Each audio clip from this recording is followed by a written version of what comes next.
Good day to you, my fellow endoskeletons. I'm Kenetor and welcome back for another Starbase progress report. We're on week 38 of 2020, and if you're new here, I bring you the latest news and updates of everything Starbase every Monday. So make sure you subscribe and hit the bell so you never miss out. Now let's get to it.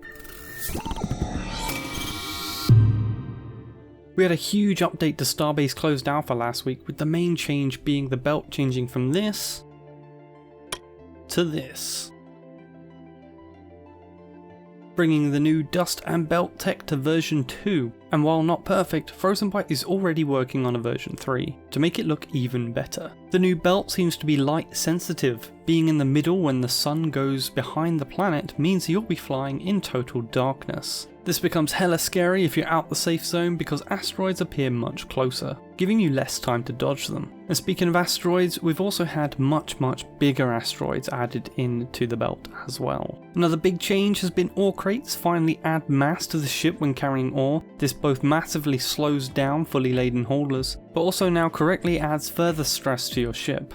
This has led to many a breakage in people's ships. Thankfully, my well-made Buffalo mining ship is unaffected, so if you're in closed alpha, feel free to pick one up from the player's ship shop. In the Lowry quote of the week, Lowry once again tries to beat his record for dropping info on Starbase, so let's dive straight in. First up is a brand new but incomplete list of different parts of the game in production right now. Feel free to pause the video at any point to read them, but the main ones to mention would be refueling between ships, crucial for saving a stranded player or refueling any war fleets. Rockets and torpedoes, which will massively change the meta when they become available. Player station building will enable player factions and companies to truly have a place to call home. Factories, which will help increase the speed of station building and ships. A tutorial. A great new player experience is something we really need, as there are so many aspects to this game for players to understand, and just dropping them in the universe just won't cut it. The auction house for a truly player-led supply and demand economy. Ownership transfer. This will enable selling of an individual ship and help ship design and build companies set their own price for a ship.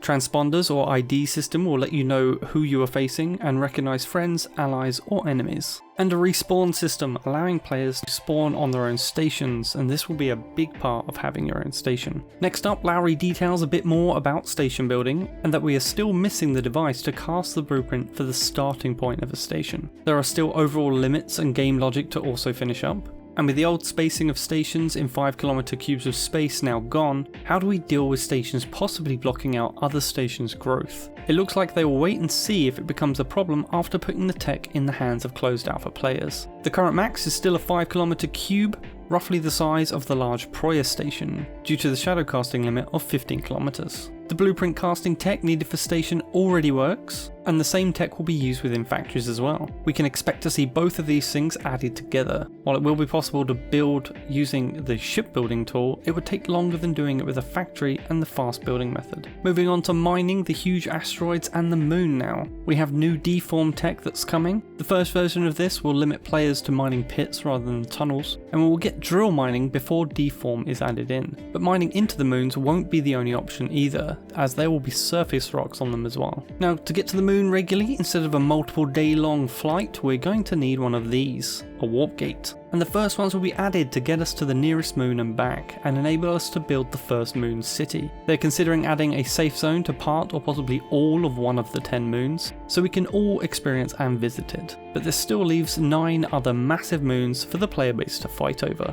Lowry has also been testing gravity tech, and he has even landed an unmodified Hedron on a moon, which is impressive stuff. He knows there needs to be some collision damage ignored to make this viable for players to do regularly though. Lowry also details how they approach development by cutting it into 3 phases of tech, a working version, and a fun version. And getting to the fun part is pretty hard work. If they skip just to the fun part, you end up with the tech failing to work and preventing the fun in the first place. Lowry thinks they are now at a point where they can cater to new players and easier methods of doing things without sacrificing any of the more advanced methods. This is great news for everyone, as then new players won't be scared off so easily by only seeing the advanced way of doing things. He also details the end game will be designing custom ships built with custom factories specific to making them, as well as the logistics to support such a large operation. And this casual mode does does not need to be a whole separate thing. It can be implemented with current tools, so you can take a casually built ship and start using more advanced methods and techniques with it when you think you're ready to do so. And finally, the next patch will also bring us the reworked toolbars, but reminds us this is just one task on a massive list of 10,000 other tasks that they need to complete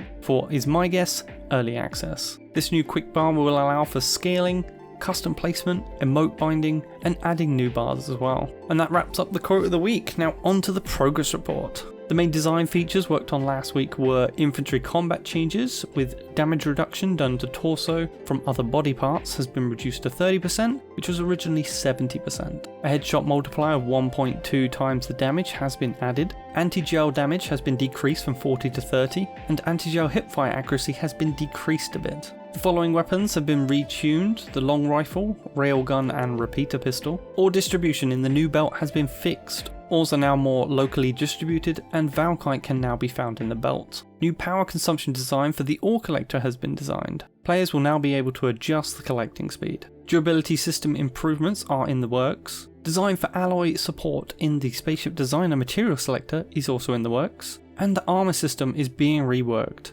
Armor stat system is being completely redesigned. This one is both surprising and expected at the same time, because ships have gone from flying paper planes to flying walls of titanium on well-armoured ships, and the time to kill is now painfully long. With a full redesign of armour, I hope that some better balance can be found. Will we get new stats, or is it just going to be a rework of existing ones? Well, we'll have to wait and see. In station design this week, we have Station Design Workshop's work areas have been made larger. The new size limits in the SSC are now 70 meters in length, 50 meters wide, and 35 meters in height. Refuel slots have been added to the starting and prior stations. Fixer's Coyote has been relocated from Rando 2 to Ockham Industries 1. Great Mate Nate's 201 Bruiser has been removed from Rando 2, it's already in the Ockham Industries 1. And new player spaceships have been added with Marino, Vigo, Port Authority Shuttle, Iron Wing, Estoc, the Skywalker, that's my new pod racer style ship, and the Sparrow 4. Now onto the gameplay updates. The frame integrity durability view was adjusted to better display the stress of each part. 2 bugs mostly related to updating thruster blockness were fixed. Welded objects that previously appeared as localization missing are now hidden in the ship designer's scene view.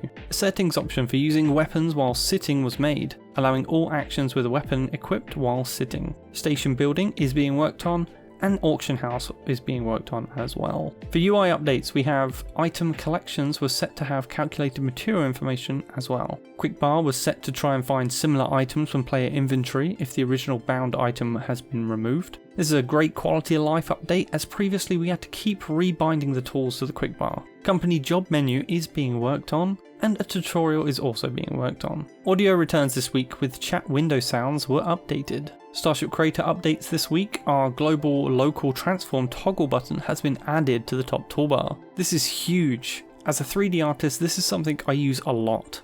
Having it in the ship designer now means that if you are to say putting a plate at a non-90 degree angle, you can now move that plate on a new axis that is aligned to the plate itself. Huge kudos to Frozen White for getting this one in. Show Spaceship Orientation button has been also added to the top toolbar. This shows the orientation of the spaceship when it is spawned from a terminal. Buttons for scene orientation and transform mode were added, and material tooltips in the Spaceship Designer were adjusted to match inventory ones. This week's animation changes are work on remote explosive animation continues, work on explosive drill animation continues, rummage animation was made for remote explosive for third person, and rummage animation was made for unarmed prone, also in third person. Station art updates include legacy level art assets have been removed and replaced with proper ones in various station scenes. Various LOD updates based on legacy asset removal, additional level art added to the demolition job hall, and minor colour issues were fixed on various maps. And other updates this week are Strix armor set texture polishing is in progress. Tests for large ice and snow asteroids in the asteroid belt is now underway. Asset icons for generator assets, thrusters and furnace parts have been created,